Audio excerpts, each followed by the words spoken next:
मित्रों, सबसे पहले तो हमें कामना करते हैं कि हर चीज शुद्धता की ओर बढ़े।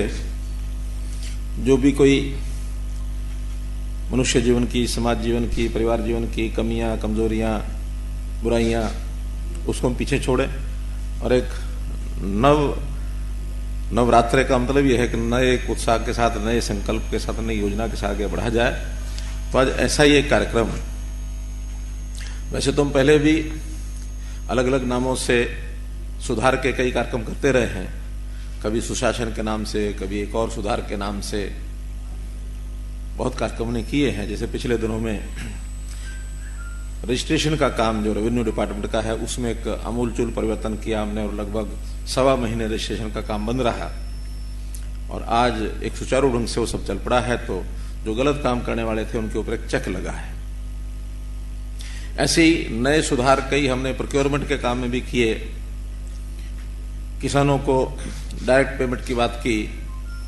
बहुत सी चीजें ऐसी थी जो सिस्टम में एक बहुत सालों से अभ्यास गलत पड़ा हुआ था कि बाहर के प्रदेशों से सस्ती चीजें लाना और यहां महंगे रेट पर बेचना। इस पर भी हमने काबू पाया है, चाहे वो बाजरे की बात है, चाहे धान की बात है, चाहे और फसलों की बात है, ताकि हरियाणा के किसान को लाभ मिले। वो लाभ बाहर के लोग ना उठा करके ले जाए, खास करके अपने स्टेट के एक्सचेकर की कॉस्ट पर। उसी प्रकार का एक आज वो है ट्रांसपोर्ट विभाग में एक आमूलचूल परिवर्तन करने की बात। और उसमें भी पूरा ट्रांसपोर्ट विषय नहीं ले रहे, उसमें आरटीए ऑफिस, इसके सुधार के लिए एक योजना बनाई है हमने। बहुत शिकायतें आती रही हैं आरटीए ऑफिस में भ्रष्टाचार, और बहुत से ऐसे कॉकस बन गए, ऐसे ग्रुप बन गए, और जो म्यूचुअल इंटरेस्ट के नाते से सब एक दूसरे का लाभ करते रहे और सरकार को उसका नुकसान भी होता रहा, पब्लिक को भी नुकसान होता रहा। उसको ठीक करने के लिए हमने जो योजना बनाई है उसके मुख्य मुख्य बिंदु आपके सामने में रखता हूं। पहले तो ये जो हमारा जो आरटीए, जो सेक्रेटरी रीजनल ट्रांसपोर्ट अथॉरिटी, ये जो था इसको एक एडिशनल काम करके दिया जाता था, कभी एडीसी को, कभी किसी और अधिकारी को। तो आगे से डिस्ट्रिक्ट का एक अलग officer, dedicated officer, exclusive officer, ये इस काम को देखेगा। एडिशनल चार्ज नहीं मिलेगा किसी को भी, क्योंकि ट्रांसपोर्ट अथॉरिटी का अपने आप में बहुत बड़ा काम होता है। समय के अभाव के कारण से या उसके अतिरिक्त काम होते हैं उसके कारण से, पूरा ध्यान न देने के कारण से कुछ समस्याएं थी। तो अब वो अलग से होगा और उसका नाम भी बहुत प्रदेशों में इसका नाम आरटीए ना होकर के डीटीओ है, डिस्ट्रिक्ट ट्रांसपोर्ट ऑफिसर। हम भी अपने जो आवश्यक प्रावधान है चेंजेस के वो करके, और इसका नाम डीटीओ हुआ करेगा आरटीए के बजाय, और एक्सक्लूसिव होगा,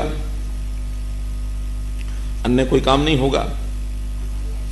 आरटीए यानी डीटीओ जो भी कुछ है, इसमें जो कार्यालय में कर्मचारी हैं, अधिकारी हैं, इवन आरटीए भी पहले एचसीएस ऑफिसर, आईएएस ऑफिसर रहा करते थे। अब जरूरी नहीं कि एचसीएस आईएएस ही हो, तो अच्छी रेपुटेशन के क्लास 1 के अधिकारी किसी भी विभाग से, आईएएस भी हो सकते हैं, एचसीएस भी हो सकते हैं, अन्य किसी विभाग के क्लास 1 के अधिकारी भी उसमें हो सकते हैं।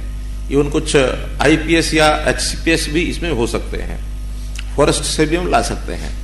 अच्छे ईमानदार अधिकारी 22 लोगों की नियुक्ति ये आज, क्यों सर, आज कर देंगे ना सर? ये नियुक्ति आज सब हो जाएगी, इमीडिएटली आज से इस काम को हम प्रारंभ कर रहे हैं।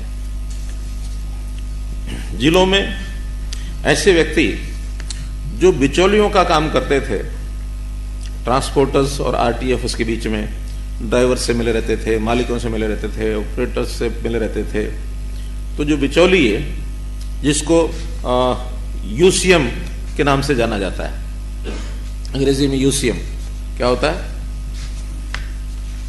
उसका यूसीएम की क्या शब्दावली है भाई?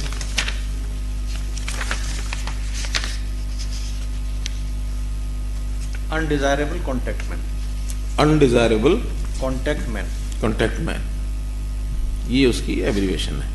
तो ऐसी एक लिस्ट ये हमने बनवा ली है और बनवा करके ये लिस्ट 2 दिन के अंदर अंदर ये जो नए ऑफिसर्स आएंगे उनको उपलब्ध करा दी जाएगी, ताकि इनकी अप्रोच इस डीटीओ के ऑफिस में ना बन पाए, और जहां भी संबंधित जगह पर इनकी लिस्ट भी लगानी पड़ेगी तो लिस्ट लगा देंगे। ऐसे चिन्हित कर लिए गए हैं। लगभग अनुमानतः ऐसी संख्या 250 के आसपास है पूरी स्टेट में। बिचौलिए, यानी अगर ऑन एवरेज देखें तो हर जिले में 10 लोग हैं। तो ये सब धंधे करते हैं। बहुत लोगों के ऊपर इक्का दुक्का कोई केस भी बनता है, वो फिर जल्दी छूट जाता है, लेकिन उसको ओपन उजागर कर देंगे ताकि समाज में भी उनकी छवि ध्यान में आए।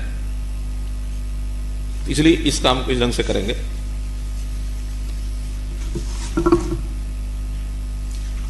बहुत से व्हाट्सएप ग्रुप बने हुए हैं, जो ऐसे जो स्टाफ लोग कर्मचारी हैं वो लोग, और इसमें बिचौलिए और ट्रांसपोर्टर्स के मालिक और ड्राइवर्स।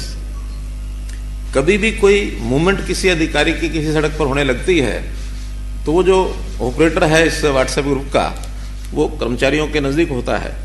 उसको इन्फॉर्मेशन मिलते ही सारे उस रूट पर ये जानकारी उनको मिल जाती है कि अब आरटीए आ रहा है, या ये अधिकारी आ रहा है, ये छापे लगाएगा, या रोकेगा, ओवरलोड रोकेगा, ये करेगा, वो करेगा। सब अलर्ट हो जाते हैं, गाड़ियों को साइड में लगा करके और साफ हो जाते हैं।